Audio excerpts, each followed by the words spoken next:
Dokumentaalfilm Riot On, mis eesti keelde võiks kõlada siis, et mässame edasi, räägib uskumatu tõsiloo sellest, kuidas grupp Soome Pintsak lipslasi bluffib ja petab investeerimispankuritelt ning meediagigantidelt välja $20 miljonit, väites ennast olevat edukas põhjamaine mobiilimängude looja. Meil on nüüd stuudios selle filmi üks autoreid John Hakalaks ja tõlkimas abiks siis Karin Kerdo-Massa. Kõigepealt küsimus, kes sa siis oled? Oled sa nüüd režissöör, filmitegija või pätt? So the first question is, who are you? Are you a director, are you a filmmaker, or are you a crook? Oh, first of all, I was only the producer. Kõigepealt mina olin ainult produtsent ja autor ja režissöör Kim Finn ei saanud tulla, sest ta töötab juba uue filmi kallal, see on Manhattan, nii et ta seetõttu siin ei olegi. Yes, I was a filmmaker before. Ja tõepoolest ma olin ka filmitegija enne ka seda firmat Riot Entertainmenti ja nüüd ma olen jällegi filmitegija. During the Riot time, I can't say exactly kuid sellel ajal ma ei saa tõesti öelda, kes ma täpselt olin, seda raske defineerida. Mis te siis täpselt tegite? Kas on võimalik paari sõnaga kogu see lugu kokku võtta? So what did you exactly do? Can you summarize in few words? So at that time, the mobile phone ja sellel ajal siis mobiiltelefonide kasutamine oli põhiliselt keerulisem asi oli tekstisõnumite saatmine, mis tähendab, et meie arvasime, et kõige parem oleks siis korraldada meelelahutus sõnumite kaudu ja püüdsime saada ka õigusi Hollywoodi filmidelt ja valmistada ette mänge, mis kasutavad filmide nimesid, näiteks Sõrmustisand, X-mehed ja teha nendest mängud ja selle asemel, et tegeleda ka turustamisega ise, siis Hollywoodi tööstus tegelikult meie mänge ka turustab. Ja saite üleöö ootamatult rikkaks. And overnight you became incredibly rich. No, it took some time though. See võttis tegelikult natuke aega. Me pidime läbirääkimisi korraldama ka. After having Nokia on board, kuid peale seda, kui Nokia meiega liitus, oli väga lihtne juba saada ka teisi finantsallikaid. Siis tuli Carlyle ja siis Bushi ja Bin Ladeni raha, siis News Corporation fond, mis on väga suur Hollywoodi rahastaja.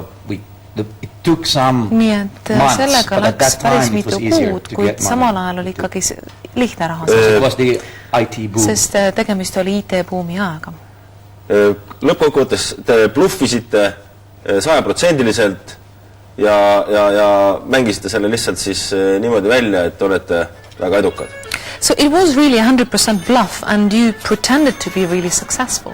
It was a totally 100% bluff because see oli jah 100% bluff, sellepärast et tegelikult muidugi lõpus meil oligi mõningad teenused, kui me pidime mängima selleks, et võita aega, me ütlesime, et meil midagi on, kui meil midagi ei olnud, siis me pidime selle tagajärgi ära tegema, sest ei ole midagi lubanud, mõnikord teed selle või ei teinud seda või paar kuud hiljem leiad, et okei, ma lubasin, ma pean selle tegelikult ära tegema, nii et see oli küllaltki lapsik selles mõttes. See oli bluffimine, kui teiselt poolt ma tahtsime ka rohkem raha saada, sest me saame rohkem raha, kui me oleme edukad. Te räägite sellest, et film on uskumatu lugu drag queenidest, juhtkonna liikmed, kes on riietunud naiste riietesse, seksi, orgiad, nii edasi.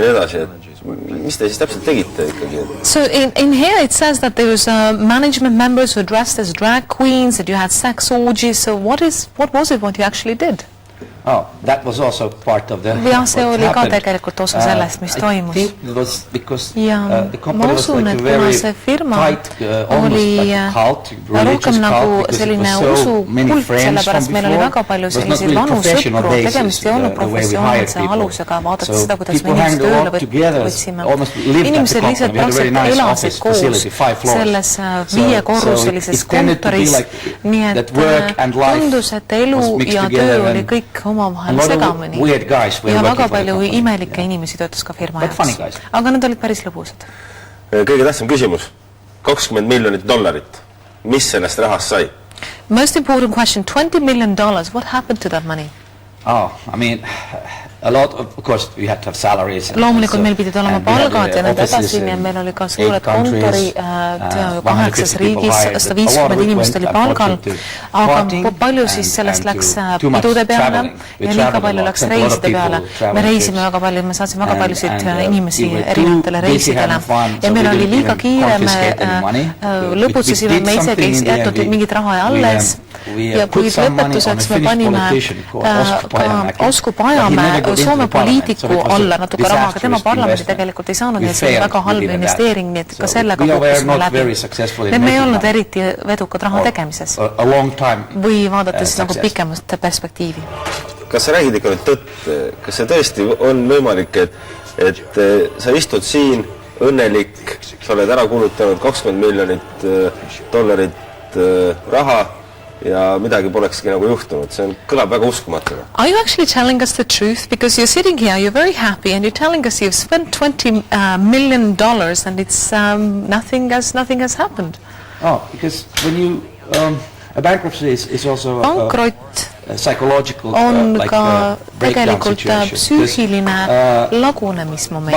Sellepärast, et kui me selle filmi alles ära teinud, siis on palju lihtsam, sest meil oli moraalne kohustus seda lugu ära rääkida minu jaoks. Mina olen põhilisest omanikest, mina olen asutaja, aga samas ma ei olnud nõukogu liige, nii et ma otsused ei teinud. Mina võisin seda kõik korraldada ja ma tundsin, võib-olla see on nagu klišee, aga kui sa avad ennast inimestele ja räägid, kuidas asi oli, siis pärast tunned ennast paremini. Ma ei tea, kui tihti seda teed, kui mõnikord, kui sa oled midagi halvasti teinud, siis on märksa parem tunne, kui sa oled seda rääkinud.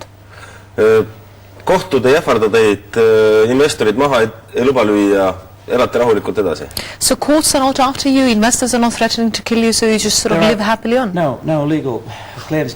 Ei, mingid nõudeid ei ole, aga raha oli põhiliselt Nokia raha ja Carlyle, see on Bushi ja Bin Ladeni raha. Nii et nendel inimestel on raha, nii et see ei olnud tegemist vanade prouade rahaga, mida me võtsime või kellegi säästudega.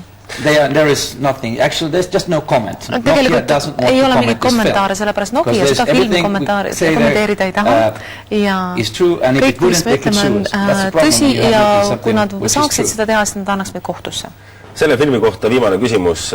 Paned käe südamele ja ütled, kõik, mida täna õhtul Eesti televisioonis näidatakse, vastab tõele. So about this film, you can put your hand to your heart and say everything we see tonight on Estonian TV is true.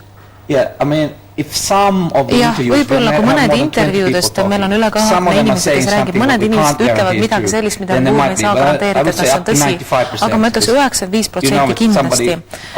Sest võib-olla intervjueeritab ütleb midagi muud, sest üle 20 loomulikult inimesed on filmis ja ma ei saa seda 100% garanteerida, see oleks natuke tobe ka. Te olete selle filmiga endale kõvasti nime teinud, ehk siis uksed peaksid olema teile valla või vastupidi, arvestades teie skandaalsust. Koostöö Eestiga, Shock Tilt, The Real Monsters of Rock, mida see endast kujutab? You have really made your name with all this, or rather not maybe because of the scandals. You are planning also a cooperation project with Estonia, which is called Shock Tilt. Yeah, well the main thing, yes, I mean, Riot On was the only film ever. Ja tõepoolest, tegelikult see Riot On oli ainuke film, mis sai siis vaadatavama ajal eetriaega Inglismaal, aga mis puudutab dokumentaale, siis sealt mind meie klubis nimetult viskas meid välja, aga nad tavaliselt lehtedes kirjutatud päris palju, aga muud sellist väga ka ei enam. Kuid päris paljud inimesed reageerisid ja vähemalt dokumentalistid rääkisid sellest päris halvasti, et kui te meelelauduslikul viisil kirjeldate reaalset olukorda, siis see ei ole nagu eriti hea. Kuid see uus projekt Shock Tilt, mis puudutab ühte rockigrupi 80. aastal, me oleme sellega töötanud juba 2 aastat ja me kavatsime teha siis koostööd ka Eestid, me oleme siin ka valmis raha saama. Pirjo Honkasal oli üks daam, kes tuli Eestisse ja peatas selle projekti. I don't know why, but ja ma ei tea küll miks, aga nii see läks. Ja me oleme nüüd alguspunkti tagasi jõudnud. Mul on ka Soome ja Rootsi televisioon, kes on minuga ühinenud, nii et ma töötan selle kanal. Ja lõpetuseks väga isiklik küsimus, ma vabandan. Kas John Hakalaks on teie päris nimi? And very personal question. Is John Hakalaks your real name? Yes, Hagalaks is a part of a city called Kokkola in Finland. Hagalaks on Kokkola linnast osa ja kuna minu vanematele meeldis John F. Kennedy ja loodetavasti minu elu samamoodi küll ei lõppe, aga nii ta läks. Suur tänu hommikuse vestluse eest, suur tänu abi eest ja täna õhtul kell 20.30 siis Eesti Televisiooni ekraanil sama skandaalne film, millest me hetkel rääkisime ja mõningaid kaadreid ka nägite ehk Riot On. Tehke oma järeldused ise. Aitäh teile!